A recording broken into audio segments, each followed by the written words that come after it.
That's a really kind of cool story because when we started discussing who shall play Charlie's brother, and we'd written the script, and it was very much going to be a buddy comedy, and the CBS executive in charge of casting said, let's talk about who's going to play Charlie's brother, and let's not hear the words ever, John Cryer.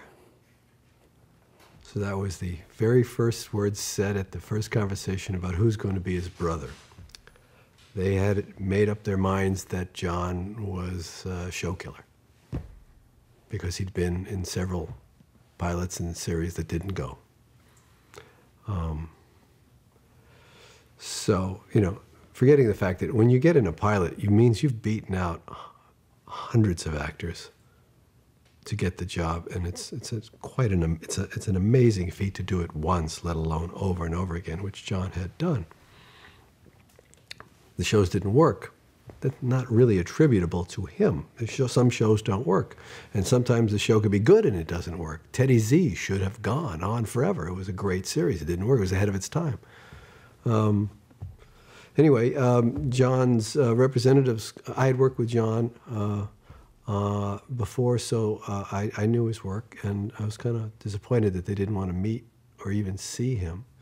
But his representative said, you really should see him for this part. So there was nothing in that conversation with CBS to keep me from seeing John read for the part, and he read for the part, and he was brilliant. He clearly heads and shoulders above anyone else trying out for the part. And it was perfect. And when we brought in our choices for the part to CBS, the day before we go to CBS to let them weigh in on our choices, the head of casting said, who are you bringing? And I said, well, you're not going to be very happy.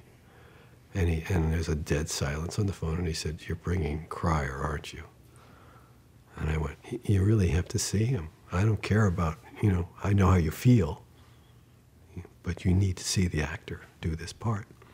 And he came in and read in the worst possible circumstance. They really didn't want to like him, but he was brilliant. And it was inescapably the right choice. It was, and he has never been anything other than brilliant on this show every week. He's one of the great comic actors of our time.